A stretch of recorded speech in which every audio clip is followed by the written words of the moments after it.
कि मैं इस सत्र में आप लोग से कुछ सीखूंगा और इसी बहाने मैं कृष्ण भक्ति में अग्रसर होऊंगा। तो मैं जय राधा माधव के कीर्तन से करता हूँ शुरू।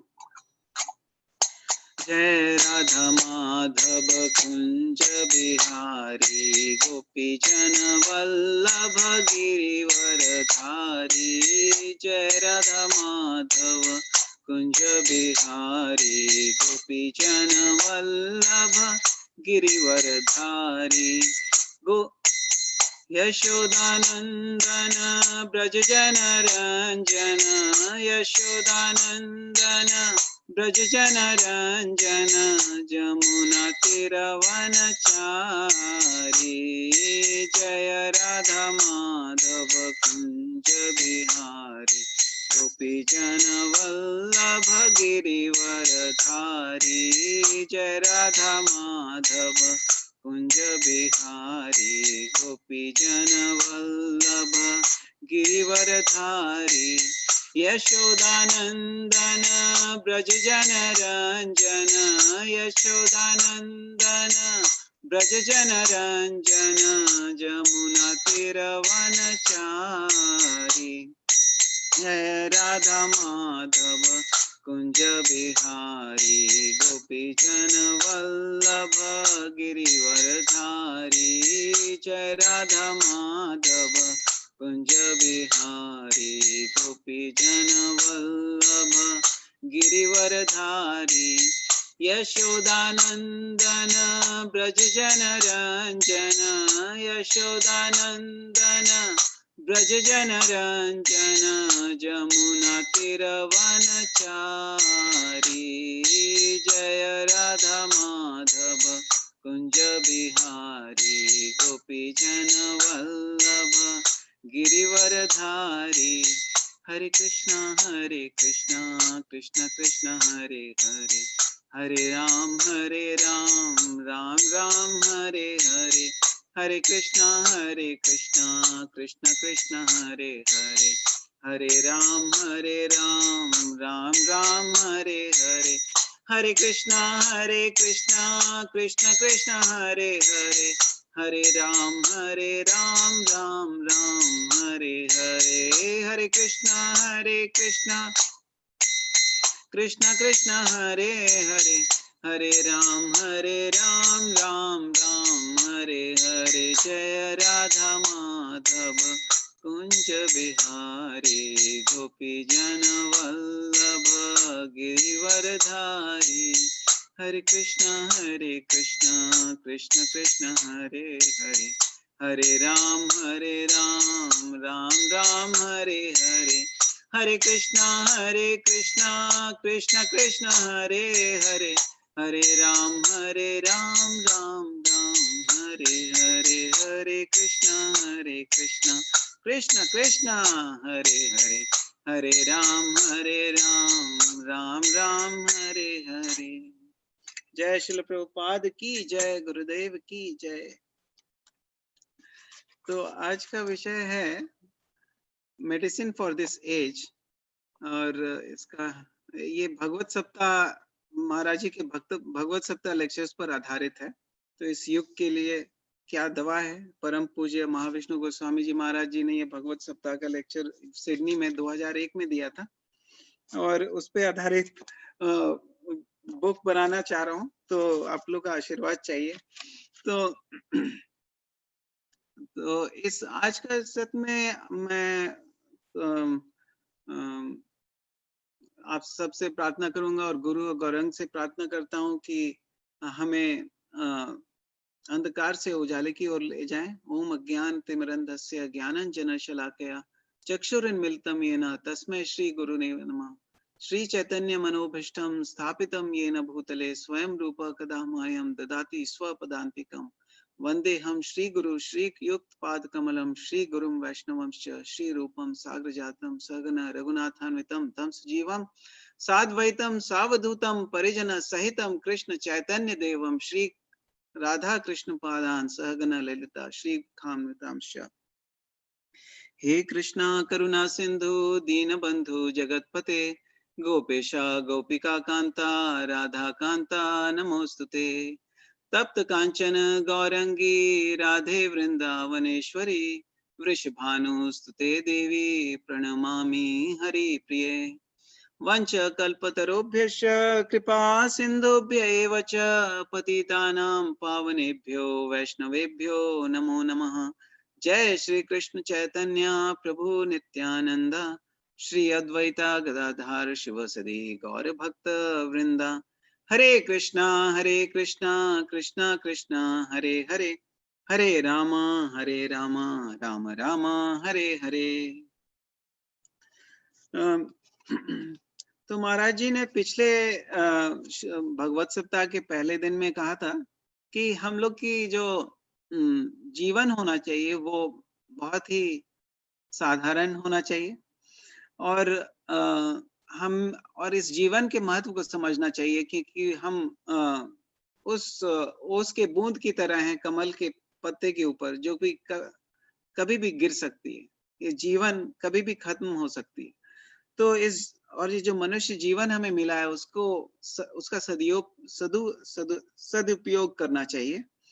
और लेकिन हम बहुत ही अपने आप में अपने भौतिक चीजों को लेके बहुत ही गर्वान्वित महसूस करते हैं कि हमने ये किया और हमारे पास ये है। हम तो बहुत बड़े डॉक्टर हैं और हमें कोई नहीं मार सकता, और हमने इतने पैसे इकट्ठे किए हैं और मैं बहुत सुखी हूँ, बलवान हूँ। तो ये जो आसुरी जो प्रवृत्ति है जो 16 चैप्टर में भगवत गीता में दिया हुआ है, वो आसुरिक प्रवृत्ति हम में है, और उसको हम दैविक प्रवृत्ति में हमें बदलना है, ताकि हम अर्जुन जैसे शुद्ध भक्त बने। तो हमारे पास अर्जुन तो नहीं है, लेकिन हमारे पास महाराज जी हैं, परम पूज्य महाविष्णु महाराज जी, जो कि उनके बारे में कुछ कहना चाहूंगा कि वो वैष्णव परिवार में उनका जन्म हुआ था, और मुंबई के पास में, और 1919, और उन्होंने 1973 में पहली बार श्रील प्रभुपाद से मिले, और प्रभुपाद जी ने उन्हें देखा, और जब जाने कि वो संस्कृत स्कॉलर हैं, तब उन्होंने उन्हें बहुत प्रोत्साहित किया, और प्रभुपाद और महाराज जी बहुत ही प्रभावित हुए, और उन्होंने वानप्रस्थ लिया। उनके लंदन में थे जब, तो वो गुजरात समाज के वो अध्यक्ष थे, और उन्होंने प्रभुपाद जी को इनवाइट किया था अपने यहाँ लेक्चर देने के लिए। और फिर उन्होंने भागवतम का बहुत जबरदस्त अध्ययन किया, और और उनका स्वभाव जो था बहुत ही मधुर प्रेम पूर्वक था। हम सब जानते हैं जो उनसे जुड़े हुए हैं कि कितने केवल शिष्यों के साथ ही नहीं, सभी के साथ बहुत ही अच्छा व्यवहार करते थे, और दिव्य थे बहुत ही, और श्रीमद् भागवतम के बहुत अच्छे ज्ञाता थे, और उनका जो विचारधारा था बहुत ही विशाल था, ब्रॉड था, और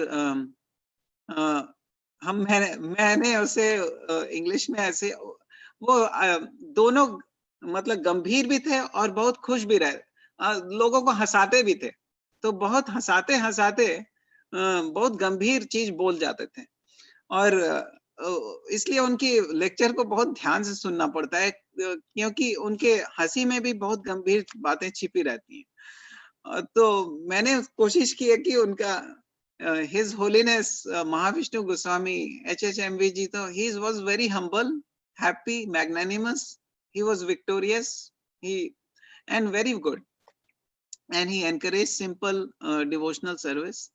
और बहुत वो चाहते थे कि भागवतम के द्वारा हम अपने प्रैक्टिकल जीवन में उसे कैसे उतार सकें। ये उनका बहुत महत्व था। भागवतम जानना तो एक बात है, लेकिन उसका निचोड़ निकाल के उसे अपने जीवन में उतारना, ये विज्ञान है, और वो विज्ञान उन्हें बहुत अच्छी तरह से आता था और वो इतनी सरलता से वो भागवतम को हमें देते थे कि लगता था कि ये तो बहुत ही आसान है। तो यही ज्ञानी और भक्त की निशानी है कि जो बहुत से ऊंचे ऊंचे फिलॉसफी है वो बहुत आसानी से हम जैसे मेरे जैसे निम्न व्यक्ति के लिए बहुत ही आसान करके हमारे सामने दे देते हैं ताकि लो खाओ इसे। और तो प्रभुपाद जी की जो किताबें हैं कितनी सरलता से उन्होंने इतना वेदांत का इतना ऊंचा फिलॉसफी बहुत आसानी से समझा दिया है। तो और उनका उनके ये मतलब कि जो मुझे अच्छा लगता है कि वो कहते हैं कि हमें हमें यहाँ से जाना है तो हमें बिल्कुल प्रिपेयर्ड रहना चाहिए कि कल हम यहाँ से जाएं और आज हमें यहाँ अभी अब मुझे जाना पड़े तो हम कैसे जाएं यहाँ से। और हमें अपने आप से बिल्कुल ही कठोर होना चाहिए ताकि हम सुबह सुबह मंगल आरती के लिए उठें और अपने को अपने आलस्य से को दूर भगाएं और बाकी जितने हैं सभी से एकदम प्यार से मोहब्बत से और दया के साथ उन पे व्यवहार करना चाहिए। और उनकी शिक्षा जो थी वो थी कि हमें मंगल आरती जरूर अटेंड करना चाहिए। महाराज जी कभी भी मंगल आरती अटेंड नहीं किए और आप कोई भी लेक्चर आप उनका सुन लीजिए, उन्होंने मंगल आरती पे इतना जोर दिया है कि हमें जरूर करना चाहिए सुबह सुबह उठ के। लेकिन अगर बहुत सुबह नहीं उठ सकते हैं 4 साढ़े 4 बजे तो जितने बजे भी उठे उस समय जरूर मंगल आरती करनी चाहिए। उससे पूरा जो दिन है पूरा मंगलमय हो जाता है, उनका कहना है। तो और हम भगवत गीता भागवतम और चैंटिंग करना चाहिए क्योंकि उससे हम लोग जो हैं अपने अस्तित्व अपने दिमाग की शुद्धिकरण करते हैं और उससे हमें भगवान के नाम लेने का महत्व पता चलता है और हम भगवान के शरण में जाते हैं, उनका गुणगान करते हैं और समझ जाते हैं कि भगवान ही सब कुछ हैं तो हम हम कुछ नहीं है।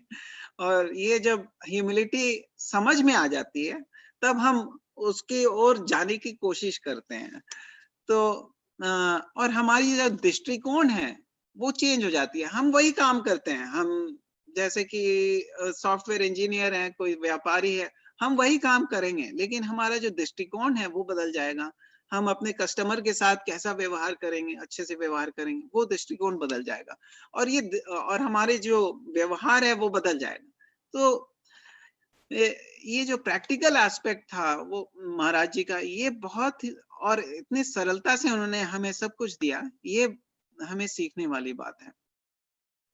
तो इसके साथ मैं महाराज जी के प्रीवियस लेक्चर के बारे में थोड़ा बताना चाहूंगा कि हम लोग कहाँ जा रहे हैं, आज का सिचुएशन क्या है। आज का सिचुएशन ऐसा है कि हम सरल जीवन नहीं व्यतीत कर, हमारा जीवन बहुत ही कॉम्प्लेक्स हो गया है और हम हमारी जो सोच है बहुत नीची हो गई है। पहले लोग गांव में रहते थे, खेती करते थे, बहुत अच्छे से रहते थे और प्यार से रहते थे। उनकी जीवन शैली बहुत आसान थी। और अभी हम कंप्यूटर का युग आ गया है, बहुत सा हम शहर की ओर जाने लगे हैं और उसके साथ ही हमारा जो जीवन शैली है बहुत ही कॉम्प्लेक्स हो गया है। और इसके कारण हम बहुत सारे चिंताओं से ग्रसित हो रहते हैं। बहुत बहुत तरह की हमें इच्छाएं बढ़ जाती हैं, ये करेंगे वो करेंगे, दूसरों को देखते हैं जलन होती है और उसने बड़ा कार खरीदा, मैं भी बड़ा कार खरीदूंगा, उसका बड़ा घर है। इस तरह से हमारी इच्छाओं का अंत ही नहीं है। तो उस इच्छाओं को हमें काबू में लाना है भागवतम और श्रीमद् भगवत गीता पढ़ के, ताकि हम निराश न रहें, चिंतित न रहें, रोगग्रस्त न रहें और हमें सही दिशा मिले, पथभ्रष्ट न हो और हम छोटी छोटी बातों पर झगड़ा न करें। झगड़ा करना ही है तो बड़े बड़े पहलू पे करना चाहिए कि जन्म मृत्यु जरा व्याधि से कैसे छुटकारा मिले। तो ये हमारी सोच होनी चाहिए। तो इस संदर्भ में कई सारे श्लोक भी हैं कि त्रिविधम नरकस्येदं द्वारम नाशनम आत्मनः काम क्रोधस तथा लोभस तस्मादेतम त्रयम त्यजेत। सो जो अगर हमें नर्क जाना है तो ये 3 द्वार हमारे सामने हैं। तो क्या है वो? काम, क्रोध और लोभ। तो इससे हमें दूर रहना है, इससे हमें बिल्कुल दूर रहना है। आसान बात नहीं है, लेकिन फिर भी हमें कोशिश करना है कि हम अपने इच्छाओं को, इंद्र तृप्ति की इच्छाओं से कैसे कम करें। क्योंकि प्रभुपाद जी कहते हैं कि अगर हमारे पास हमें रसगुल्ला खाना है और हमें दे दिया गया 50-100 रसगुल्ले सामने, लो खाओ, तो क्या होगा? हम खाएंगे, उसके बाद पेट खराब हो जाएगा, तो उससे कुछ फायदा होने वाला नहीं है। इसीलिए इंद्र तृप्ति के लिमिट है कि हम उससे एक्सीड नहीं कर सकते, उसको उससे बहुत ज्यादा नहीं खा सकते हैं। जरूरत से ज्यादा हम इंद्र तृप्ति कर भी नहीं सकते। तो इसलिए हमें उस ओर जाना चाहिए जहां पे हमें खुशी मिले। न यही संस्पर्शजा भोगा दुख योनवयवते आद्य अंतवंत कौन्तेय न तेषु रमते बुधा। जो बुद्धिमान व्यक्ति हैं वो इंद्र तृप्ति की ओर नहीं जाना चाहते हैं, क्योंकि उसे उन्हें पता है कि ये दुख का कारण है, ये शाश्वत नहीं है, ये थोड़ी देर के लिए मिलेगा, उसके बाद मुझे दुख ही मिलेगा। शुरू में सुख मिलेगा, लेकिन उसके बाद मेरा पेट खराब होगा, मुझे दुख मिलेगा। और जब हम ब्रह्म की ओर जाते हैं, हम जानते हैं कि भगवान जो हैं सच्चिदानंद स्वरूप हैं, और उनके स्वरूप को हम छूते हैं, उनको याद करते हैं, उनका नाम लेते हैं, तो हमें बहुत प्रसन्नता होती है। और क्यों होती है? क्योंकि भगवान सब खुशी के स्रोत हैं। और जब हम उस खुशी के स्रोत को छूते हैं, जिस तरह की ये बल्ब है, ये बल्ब इलेक्ट्रिक सॉकेट से अगर नहीं जुड़ेगा तो ये जलेगा नहीं। तो जैसे हम भगवान से जुड़ते हैं, हमारे चेहरे में चमक आ जाती है। और महाराज जी कहते थे कि हमारा जो चेहरा है वो वाटरमेलन जैसा होना चाहिए, वो तरबूज जैसा गोल और हंसता हुआ होना चाहिए, ताकि हम एक दूसरे को देखें और मुस्कुराएं और उनकी समस्याओं को सुने और सुलझाएं। तो न सोचती न कांक्षती। तो हमें बहुत जो इच्छाएं होती हैं, अगर उसकी तृप्ति नहीं होती है तो हमें दुख होता रहता है। अरे अरे वो कार मुझे मिल जाता तो कितना अच्छा होता। और या मैं जब छोटा था तब मुझे ऐसा हो गया, मैं उसकी दुख करता रहता हूँ बेकार में। मतलब कि और फिर कांक्षती, हमें इच्छाएं और बढ़ते रहती हैं। तो जो सम सर्वेशु, जब हम भगवान के टच में आते हैं, महाराज जी कहते हैं, तो एक चमत्कार, एक ऐसा अपने आप ऐसा होता है कि हमें समदृष्टि होने लगती है, और हम सबको समान रूप से देखते हैं। क्यों देखते हैं? क्योंकि हम सब में देखते हैं कि वही आत्मा है। इसीलिए हम प्रणाम भी करते हैं, ताकि हम बोलें कि जो आत्मा आपके यहाँ, आपके पास है, वो मेरे पास भी है। तो हम चींटी में भी वही आत्मा देखते हैं।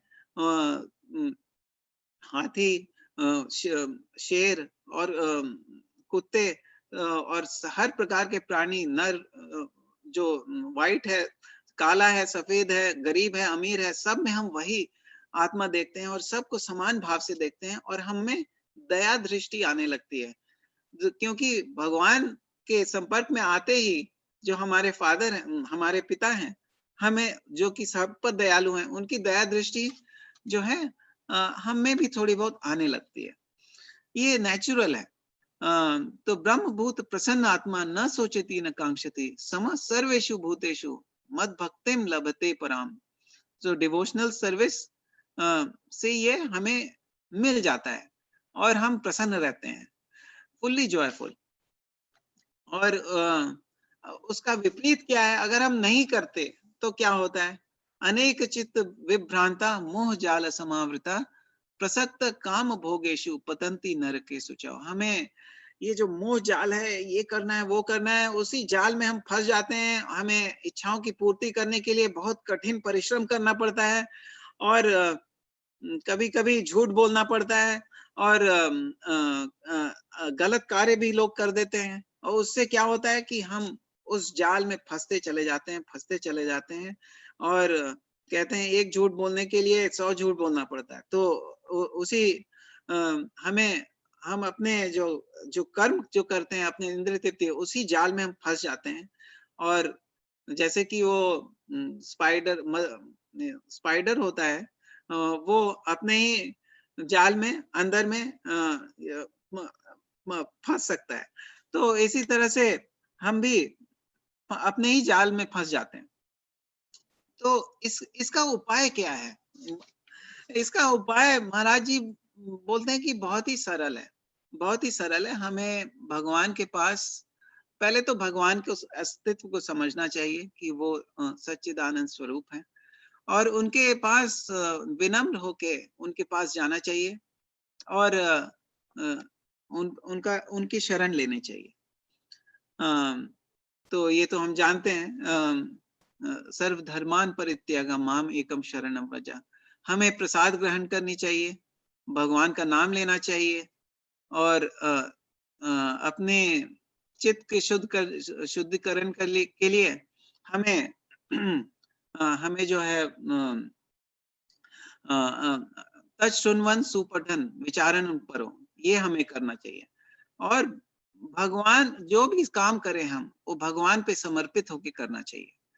तो कई सारे श्लोक हैं इस पे आधारित। जैसे प्रभुपाद जी ने कहा है कि भगवत गीता में कहा है कि पत्रम पुष्पम फलम तोयम यो मे भक्त्या प्रयच्छति तदहम भक्ति उपाहृतम अश्नामि प्रयतात्मना। तो हमें जो भी हम अगर प्रेम पूर्वक भगवान को एक कुछ भी छोटा प्रसाद भी दें, फल फूल, तो भगवान अगर हम प्रेम पूर्वक देंगे तो उसे ले लेते हैं, और जब वो ले लेते हैं तो वो उसका जो प्रसाद है जो हमें मिलता है वो दिव्य हो जाता है। तो ऐसा हमें प्रसाद ग्रहण करना चाहिए, और कृष्ण के संपर्क में हमें रहना चाहिए। उससे क्या होगा? कृष्ण के संपर्क में रहने से हम जो है ओल्ड एज से बच सकते हैं। ओल्ड एज जो है उससे हम बच सकते हैं। तो जैसे कि 7:14 में ये कि दैवी हेषा गुणमयी मम माया दुरतया मामेव ये प्रपद्यन्ते माया में ताम सरन्ति ते। जब हम समझ जाते हैं कि भगवान कौन है, और उनके ही जो माया है, जो मायावी शक्ति है, 3 गुण है, वो उनके ही नियंत्रण में है। और तो जो नियंत्रण करता है, जो बॉस है, सुपर बॉस आएंगे तो अपने जो उनकी सेविका हैं दुर्गा देवी, उनको बोल देंगे कि भाई इसे परेशान मत करो, ये मुझे मेरे पास आने की कोशिश कर रहा है। तो हम इस माया देवी और दुर्गा देवी के जो प्रकोप से हम बच जाएंगे, क्योंकि हम भगवान की सेवा करने की कोशिश कर रहे हैं। और जो है हम अजामिल के कहानी से हम समझ सकते हैं कि जब भगवान का हम नाम लेते हैं तो जो है यमराज भी दूर भागते हैं, यमराज के दूत पास नहीं आते, और गलती से आ भी जाते हैं तो विष्णु दूत उन्हें हटा देते हैं, भगा देते हैं। तो इस तरह से हम जन्म मृत्यु जरा व्याधि के बंधन से हम मुक्त हो सकते हैं। ये बहुत ही अद्भुत बात है। और भगवत गीता में 240 में उन्होंने कहा कि नेहा भीक्रमनाशोस्ति प्रत्यवायो न विद्यते स्वल्पम अस्य धर्मस्य त्रायते महतो भयात्। हम थोड़ा भी अगर भक्ति करेंगे तो हमारे परमानेंट बैंक बैलेंस में चला जाता है। भगवान उसे कभी नहीं भूलते, क्योंकि भगवान की जो याददाश्त है वो कभी खत्म नहीं होती है, वो हमेशा रहती है। तो इसलिए वो कभी नहीं भूलते हैं, और वो याददाश्त, और जितना हम प्रयत्न करते हैं उसी प्रयत्न से हम आगे बढ़ते रहते हैं। और जब हम खो जाते हैं, माया में खो जाते हैं, तो वो वहीं पे जाके रुक जाती है। और अगर हम तुरंत भगवान से प्रे नहीं करें और दूसरे भक्तों से प्रे नहीं करें, उनके संग में नहीं आए, तो हम ये धीरे धीरे भूल जाते हैं। और यही हमारी दशा है कि हमें जो है भूलने की बीमारी है। तो जवा दवा जो है वो हमारे याददाश्त को ताजा करती है कि हम कौन हैं, भगवान कौन है और हमारा उनके साथ संबंध क्या होना चाहिए। तो ये याददाश्त ताजा करने के लिए हमें तत् शृण्वन् सुपठन विचारन परो भक्त्या विमुचित नरा। तो इससे क्या होता है कि हमारी जो हम जब सुनते हैं, हम दूसरों भक्तों से, साधु संतों से सुनते हैं पहले, उसके बाद हम में थोड़ी उत्सुकता जागती है, तो हम उसकी बहुत विश्लेषण करते हैं, उसके स्टडी करते हैं। जैसे कि देवकीनंदन प्रभु जी ने कहा कि ट्रांसलेशन से हमें 2 पॉइंट निकालना चाहिए और परपट से 4 पॉइंट निकालना चाहिए अपने नोट्स में। और इस तरह से अगर हम पढ़ें तो हम सोचेंगे, हमें खुद भी आश्चर्य हो जाएगा कि हम इस तरह सोच पा रहे हैं, या उस तरह के हम जब उस पे समय देते हैं तो हमें हमारी बुद्धि में वो बात घुसती है। और जब बुद्धि में घुसती है फिर हम समझ जाते हैं कि प्रभुपाद जी क्या कहना चाह रहे हैं और बिटवीन द लाइंस क्या है कहना चाह रहे हैं। तो और उसके बाद फिर हम सोचते हैं कि हम अपने जीवन में उसे उतार कितना पा रहे हैं। ये हमें सोचना चाहिए कि हम कितना उतार रहे हैं, क्योंकि न तो शास्त्र विधिम उत्सृज्य वर्तते कामकारता न सिद्धिम अवाप्नोति न सुखम न पराम गतिम। ये 16वें अध्याय में भगवत गीता में है ये वर्ष। तो अगर हम शास्त्र के अनुसार नहीं चलेंगे तो हमें न सिद्धि मिलेगी, न सुख मिलेगी, न परम गति मिलेगी। तो अगर हमें सुख और परम गति और सिद्धि चाहिए तो हमें शास्त्रों के अनुसार चलना पड़ेगा। और शास्त्र जो है भगवान की वाणी है। भक्तों के हृदय में भगवान रहते हैं, तो भक्त जो कहते हैं वो भगवान की वाणी है। तो हमें उसे ध्यान से सुनना है और हम जो भी काम करें वो भगवान की सेवा मान के करें। तो उससे क्या होता है कि हाँ, जो भी काम हम करते हैं वो औषधि बन जाती है। तो ये बहुत सुंदर भागवतम में श्लोक है 1532 में कि एतत् संश्रुतितं ब्रह्मन् तापत्रय चिकित्सितं यद ईश्वरे भगवती कर्म ब्रह्मणि भावितम।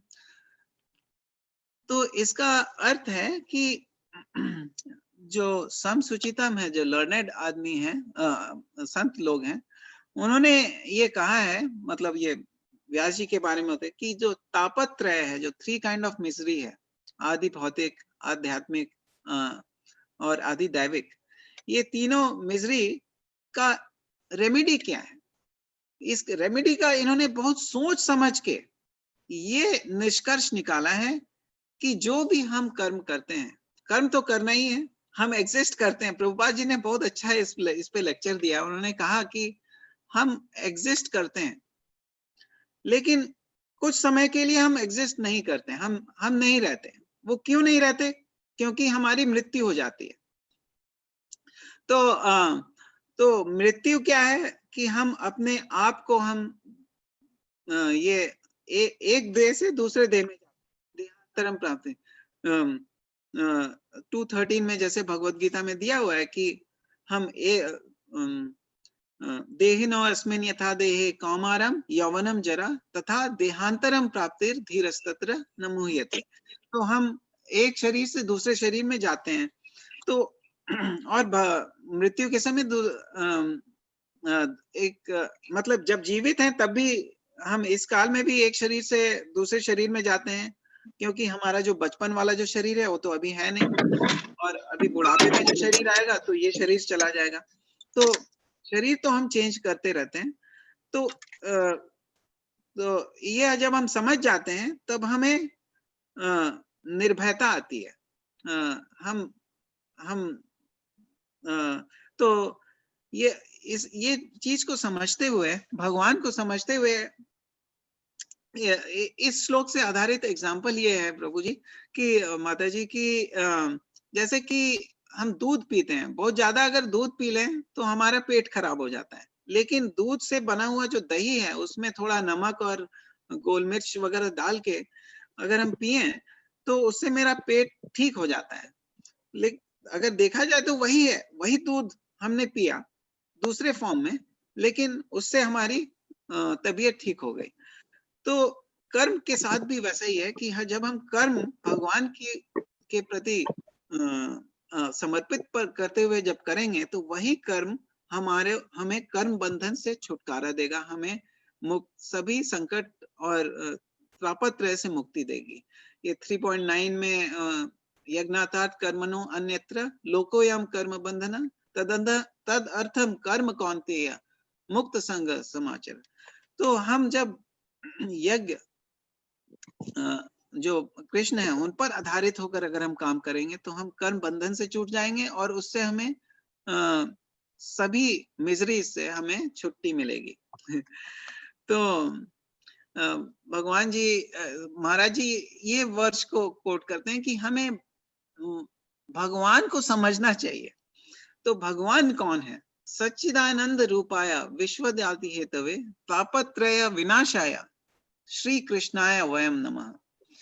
तो मैं I offer my obeisances to Supreme Personality of Godhead Krishna, who is the eternal blissful form of knowledge, और तापत्रय विनाशाय विश्वदाति हेतवे।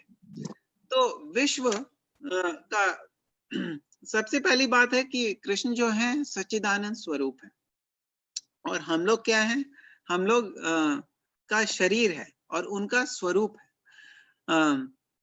तो सत, चित और आनंद, इटर्निटी, नॉलेज एंड ब्लिस। तो ज्ञान और अनंत है वो, और वो चित नॉलेज ज्ञान के भंडार हैं और आनंद के भंडार हैं। तो और तो इसको हम ऐसा, महाराज ने बहुत अच्छा एग्जाम्पल दिया कि जैसे हम किसी घर में रहते हैं, किसी जहां हम रहते हैं उस घर में हम बहुत दिन से रह रहे हैं, ठीक है, तो हमें सब चीज का ज्ञात है, हमें पता है कि किस कोने में कहाँ है, और अगर हमें सब ज्ञात है तो हमें कोई चिंता नहीं है, हम आनंद में, हम खुश में। तो उसी तरह भगवान है, उन्हें वो अनंत काल से हैं। जब सृष्टि हुई थी तो उन्होंने उनके द्वारा हुई थी, और जब अभी है सृष्टि तो उसे वो मेंटेन कर रहे हैं विष्णु के रूप में, और जब खत्म होने को आएगा तो शिव की मदद मतलब शिव रूप में आके वो उसका प्रलय करा देंगे। तो सच्चिदानंद वो विश्व की विश्व का उत्पत्ति होता है और फिर कुछ दिन रहता है और फिर खत्म हो जाता है। तो ये जीवन का यही नियम है कि हर चीज हमारे जीवन में कुछ दिन के लिए आता है, पहले आता है, फिर कुछ दिन रहता है, फिर खत्म हो जाता है। लेकिन और तापत्रय विनाशाय, जितने भी अब जैसे पिछले वर्ष में हमने समझाया था, तो जितने भी तापत्रय हैं वो दूर हो जाता है, और हम इसलिए हमें कृष्ण भगवान की शरण लेनी चाहिए। कृष्ण भगवान अभिघ्न और स्वराट है, और हमारा जो शरीर है वो 7 धातु से बना हुआ है, जो है चर्म, मांस, रुधिर, मेद, मज्ज और धातु और अस्थि से बना हुआ है, और वो फुल ऑफ नॉलेज है, हम लोग फुल ऑफ इग्नोरेंस हैं।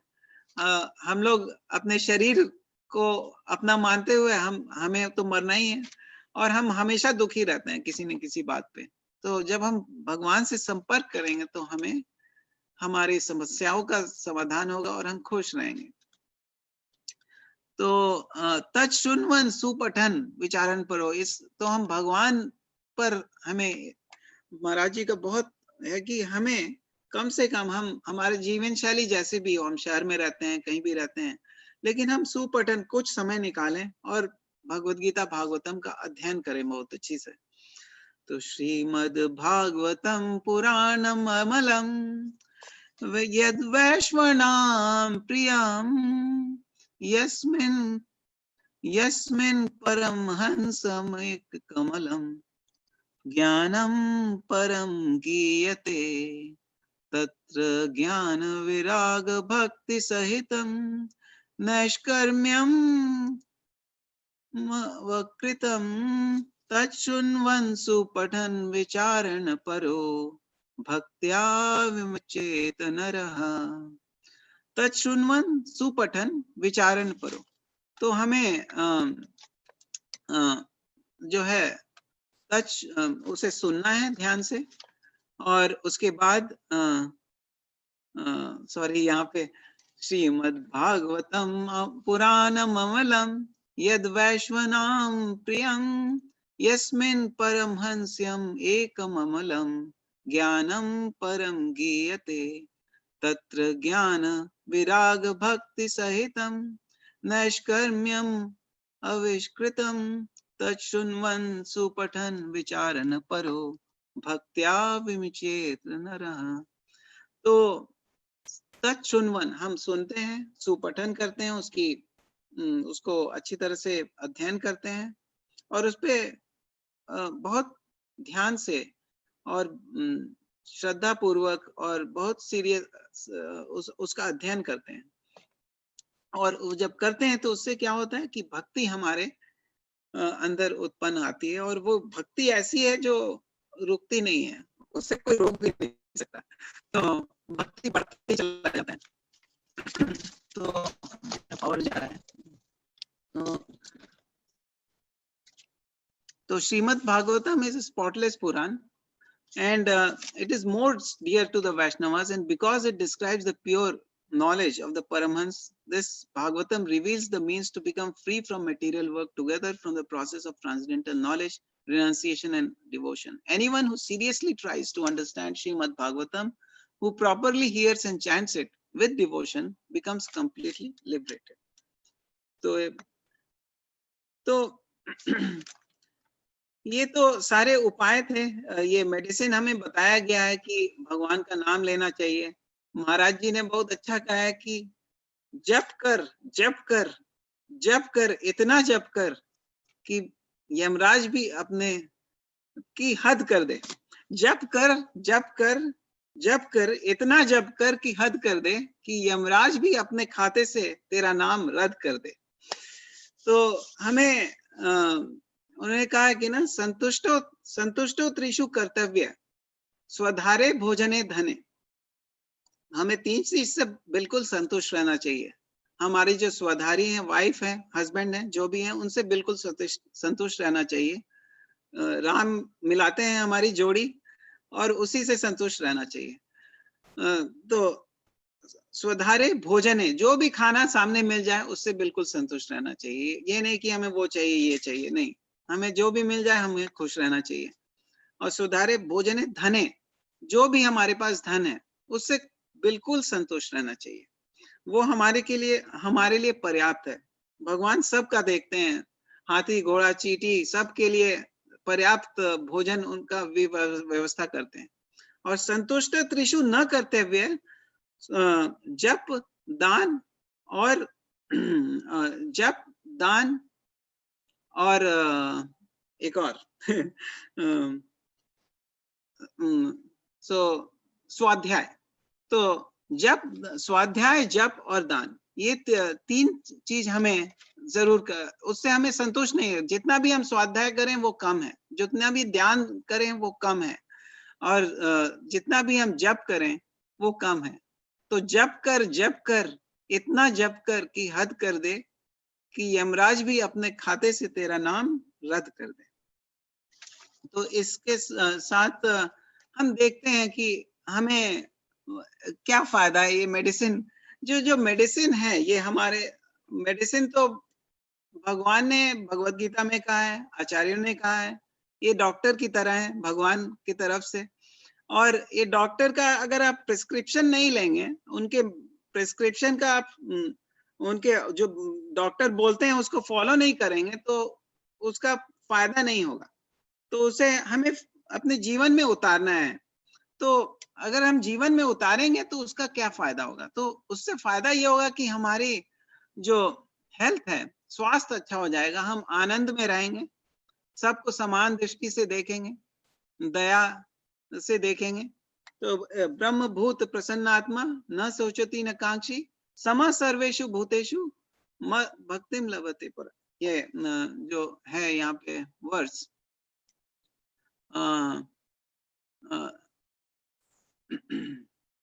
जो ब्रह्मभूत प्रसन्नात्मा न सोचती न कांक्षती सम सर्वेषु भूतेषु मद भक्तिम लभते पराम। तो ये हमें प्राप्त होगा और हम खुश रहेंगे और काम क्रोध लोभ से हम दूर रहेंगे।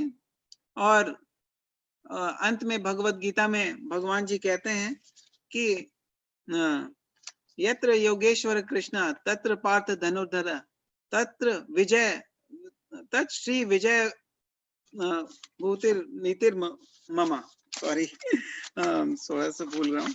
तो आप लोग तो यहाँ यत्र योगेश्वर कृष्णो यत्र पार्थ धनुर्धर तत्र श्री विजय भूतिर ध्रुव नीतिर मतिर ममा। तो जो भगवान के पास आएगा उसे जो है विजय मिलेगी, उसे विजय मिलेगी और उसे जो है एक्स्ट्रा ऑर्डिनरी पावर विभूति मिलेगी और नीति से चलेगा और उसे अतः शक्ति मिलेगी। हम अतः शक्ति के साथ जुड़ जाएंगे तो हमें अतः शक्ति मिलेगी और उस शक्ति का दुरुपयोग नहीं करना है और उसे हमें भगवान के कार्य में लगाना है, क्योंकि यही हमारी वास्तविक हमें इसीलिए बनाया ही गया है कि जो साइकिल का जो पार्ट है, चेन है, अगर वो साइकिल के चलाने के काम में आती है, तो अगर वो कुछ और करेगी तो साइकिल ठीक से नहीं चलेगी। उसी तरह से हम जो हाथ है पैर है, अगर हम भगवान अपने शरीर के पेट के लिए अगर हम उसको लगाएं तो पेट में खाना जाएगा और उससे मेरा हाथ पैर सारा कुछ पौष्टिक हो जाएगा। तो इसलिए हमें भगवान की सेवा करनी है और भगवान की जब हम सेवा करेंगे तो अपने आप हम खुश रहेंगे और बाकी लोग भी खुश रहेंगे। यस्मिन् तुष्टे जगत तुष्टे। वो दुर्वासा मुनि की कहानी से हम सीख सकते हैं कि किस तरह दुर्वासा मुनि जब आए द्रौपदी के पास और 10,000 शिष्यों के साथ, तो द्रौपदी ने भगवान को बहुत शुद्ध मन से याद किया और प्रार्थना की और भगवान तुरंत आए और उन्होंने एक कण चखा और उससे सारे दुर्वासा मुनि के सारे शिष्य डकार मारने लगे और उनकी समस्याओं का अंत हो गया। तो ये हमें समझ लेना है। तो महाराज जी ने कई सारी कहानियां कही कि उन्होंने कहा कि हरि नाम जो है बहुत ही अत्यंत ही पावरफुल है। तो इनफैक्ट महाराज भी हरि नाम लंदन में जब रहते थे तो हरि नाम करते हुए भक्तों को देखते और वो वेस्टर्नर भक्त थे तो उन्हें आश्चर्य होता था कि भाई वो वेस्टर्नर है और हम तो भारतीय हैं, हमें अपना कल्चर ज्यादा जानना चाहिए।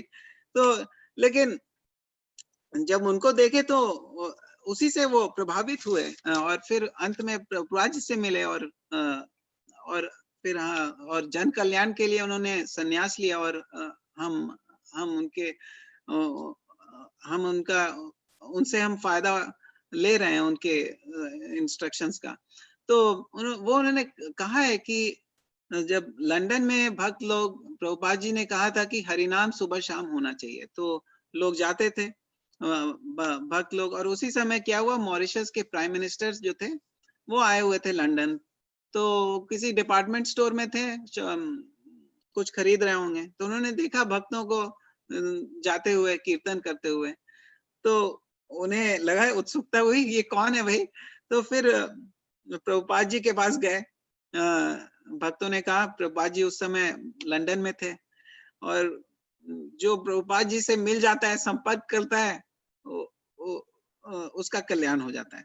तो प्रभुपाद जी से मिले तो प्रभुपाद जी ने तो प्रचार के लिए उस समय बहुत उत्सुक थे, तो उन्होंने कहा कि आप इतने बड़े प्राइम मिनिस्टर हैं, आप कुछ जमीन दे दीजिए अपनी जगह में और वहां हम टेम्पल मंदिर बनाएंगे। तो उन्होंने तुरंत हाँ किया और उन्हें बहुत ही आदर के साथ बुलाया मॉरिशस और उन्हें बहुत जमीन दिया और वहाँ फिर भक्तों ने बहुत सुंदर वहाँ मंदिर बनाया फार्मलैंड में। तो हरिनाम लंदन में हुआ, लेकिन उसका परिणाम क्या हुआ, मॉरिशस में मंदिर हो गया। तो तो महाराज जी कहते हैं कि जो हरिनाम का अचिंत्य है वो भगवान के, भगवान ही है हरिनाम, तो वो अचिंत्य काम करते हैं। तो भगवान का नाम जो है और भगवान में कोई अंतर नहीं है, तो इसलिए बहुत ही ध्यान से हमें जप करना चाहिए, हर एक शब्द का ध्यान करते हुए, ताकि हम जैसे कि विरज कृष्णा प्रभु ने कहा कि अगर हम किसी को, अतिथि को बुलाते हैं और बोलते हैं कि आइए, और फिर वो आते हैं, मान लीजिए रेलवे स्टेशन या एयरपोर्ट पे, तो हम उनको रिसीव करने नहीं जाते। बेचारे गेस्ट अगर घर पे आ जाते हैं, ठकठकाते हैं, तो हम ऊपर सो रहे होते हैं, फिर भी वो अंदर आ जाते हैं, ऐसे ही बैठ जाते हैं, तो उन्हें कैसा लगेगा गेस्ट को। उसी तरह से अगर हम भगवान का नाम लें और बोलें कि भगवान कृपा करके हमें आप अपनी सेवा में लगाइए, और जब भगवान सेवा दें और उन्हें नाम रूप में आए आपके सामने, तो आप उनका ध्यान ही नहीं दें, तो उन्हें कैसा लगेगा।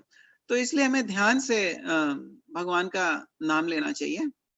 और ध्यान से नाम लिया था वाल्मीकि जी ने, जो कि बहुत एक क्या बोलते हैं, जंगल में रहते थे और अपने परिवार के पालन के लिए वो शिकार करते थे।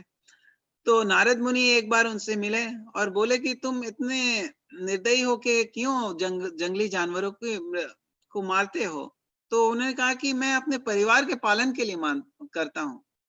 तो उन्होंने कहा कि जाओ तुम अपने परिवार वालों से पूछो कि क्या तुम इतने जो पाप कर्म कर रहे हो, क्या वो आप तुम्हारे पाप के भागीदारी बनेंगे। तो जब वो वाल्मीकि गए अपने परिवार के पास, बोले कि आप शेयर करोगे, तो उन्होंने साफ मना कर दिया। तो इससे उन्हें बहुत धक्का लगा, बोला कि मैं उनके लिए इतना करता हूँ, इतना कर रहा हूँ, लेकिन वो भागीदारी तो नहीं बन पाएंगे। जो मैं करूंगा, मेरे कर्म में हम मुझे भुगतना पड़ेगा।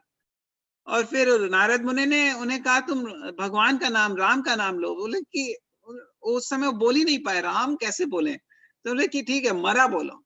तो बोले कि हाँ, मरा बोल सकता हूँ मैं। तो मरा मरा मरा मरा मरा मरा मरा मरा मरा बोलते बोलते वो राम राम इतना बोले कि वो उनके ध्यान से उन्होंने किया कि पूरा कीड़े मकोड़े क्या बोलते हैं, वो लग गई उनके ऊपर पूरे, और उनका पूरा शरीर गल गया। तब भी वो राम का नाम ले रहे थे। बहुत दिन के बाद जब नारद मुनि आए, देखे कि कहीं छिप के कोई तो राम का नाम ले रहा है, तो पता चला वाल्मीकि जी अभी भी राम का नाम ले रहे हैं। तो हमें पता है कि रामायण जो है संस्कृत में इतना बड़ा ग्रंथ वाल्मीकि ने जी ने लिखा है, उन्हें कैसे ऐसे ज्ञान मिला। उन्होंने राम का नाम इतना लिया, तो उनकी पूरी शुद्धिकरण हो गई, और उसके कारण उन्हें सब कुछ ज्ञान प्राप्त हुआ और भगवान के दर्शन हुए। तो इससे भगवान महाराज जी बोलते हैं कि हमें दर्शन जरूर करना चाहिए भगवान का। हर रूम में, घर में भगवान का की चित्र होनी चाहिए। तो इसका उन्होंने उदाहरण दिया कि ये मतलब दर्शन मतलब कि ध्यान करना, भगवान का ध्यान करना, उन्हें देखना, उन्हें उनको ग्लोरीफाई करना, उनकी कीर्तन करना। तो इसके बारे में उन्होंने कहा एक बहुत अच्छा कहानी कि जो रावण था वो सीता को चाहता था, और सीता को बार बार निवेदन कर रहा था और डांट रहा था, डपट रहा था, साम दाम दंड भेद सब कुछ लगा रहा था कि सीता जी मान जाए उनसे विवाह करने के लिए। लेकिन सीता जी नहीं मान रही थी। तो जो उनके भाई थे कुंभकर्ण, वो उनको, वो तो 6 महीना सोते थे, 6 महीना जागते थे। तो सो रहे थे, बड़ी मुश्किल से उसे उठाया, बोला कि तुम कुछ तो उपाय करो। तो बोले कुंभकर्ण ने, तो जब महाराज जी बोलते हैं जब कुछ संकट होता है ना, तो भाइयों से जरूर बात करनी चाहिए। तो भाई आपस में जो है एक दूसरे को हेल्प करते हैं, मदद करते हैं।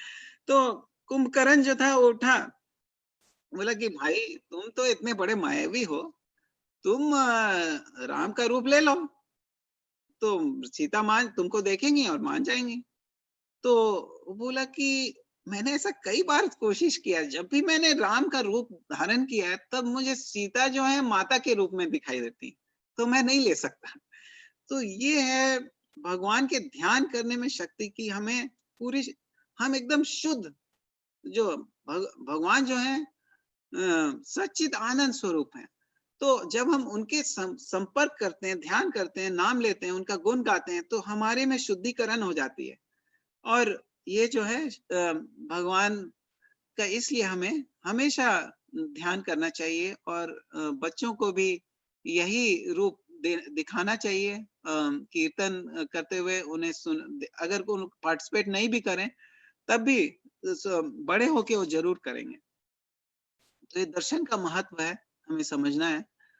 तो लेकिन हमारी जो टेंडेंसी है, हमारी टेंडेंसी क्या है, हमें टेंडेंसी रहता है कि हम खूब अपने इंद्रियों की तृप्ति करें ज्यादा से ज्यादा। तो इस मजेदार कहानी है कि एक भिखारी था, वो नारद बहुत ही त्रस्त रहता था। नारद मुनि उसे सौभाग्य से मिल गए, वो बोले कि मेरी समस्याओं का हल कीजिए, मैं बहुत ही निर्धन हो गया हूँ। तो नारद मुनि बोले, अरे कोई बात नहीं, मैं अभी ये रिकमेंडेशन चिट लिख देता हूँ तुम्हारे लिए, कुबेर के लिए, कि इसे थोड़ा बहुत धन दे दें। तो बड़ा खुश हो गया, अपना रिकमेंडेशन लेटर ले, नारद मुनि जी का रिकमेंडेशन लेटर लेके उस कुबेर के पास गया, स्वर्ग में किसी तरह।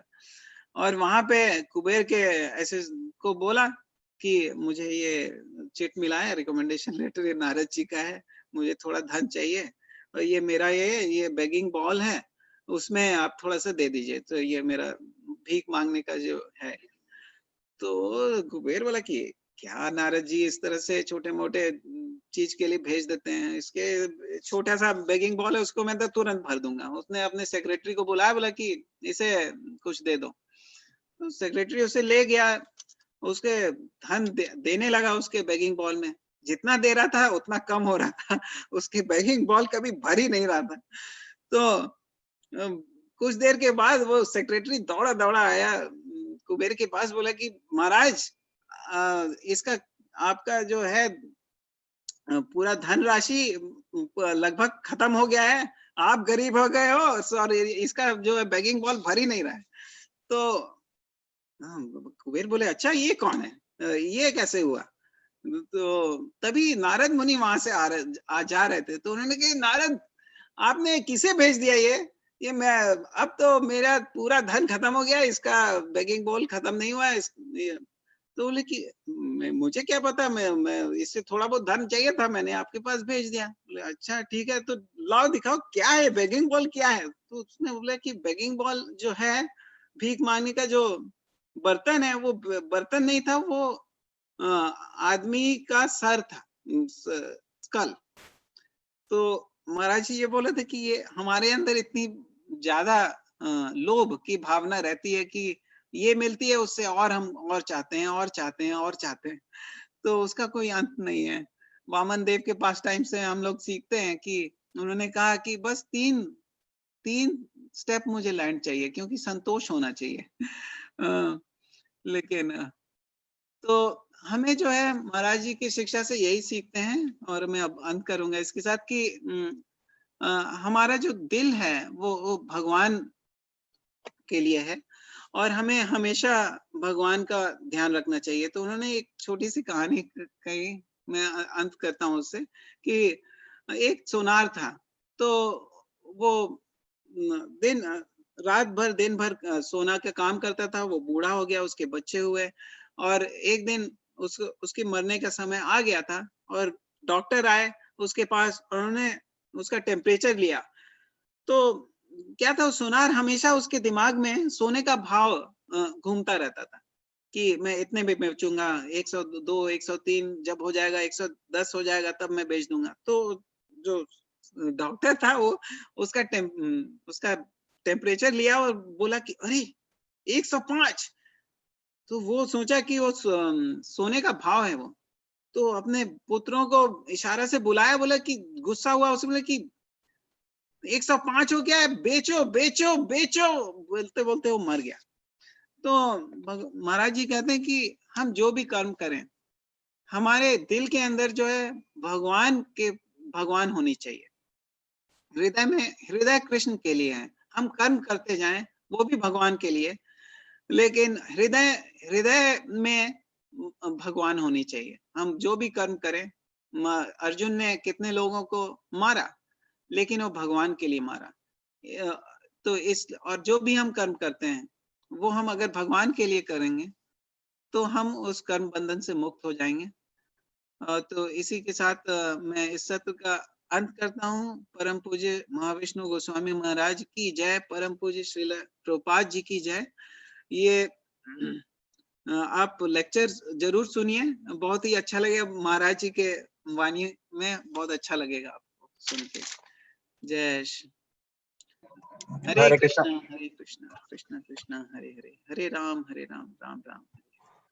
हरे कृष्ण प्रभु जी। इस युग की दवा इस विषय के ऊपर और महाराज जी के स्मरणों के ऊपर आपने बहुत ही सुंदर लेक्चर कहा, सुन के बहुत ही ज्यादा आनंद की प्राप्ति हुई। तो चलिए अब हम ये लेक्चर की पूर्णाहुति की तरफ जाते हैं। तो मैं इस्कॉन मंदिर राजकोट के प्रमुख श्री वैष्णव सेवा प्रभु जी की तरफ से, इस्कॉन मंदिर राजकोट के सभी भक्तों की तरफ से एवं यह लेक्चर सुन रहे सभी श्रोताओं की तरफ से मनोहर कृष्ण प्रभु जी का खूब खूब धन्यवाद करना चाहता हूँ, जिन्होंने उतना सुंदर लेक्चर दिया, इतनी सुंदर पीपीटी भी बनाई। फिर से प्रभु जी से नेक्स्ट सेशन में मुलाकात होगी, तब तक के लिए सबको हरे कृष्ण। हरे कृष्णा कृष्ण कृष्ण हरे हरे, हरे राम राम राम हरे हरे।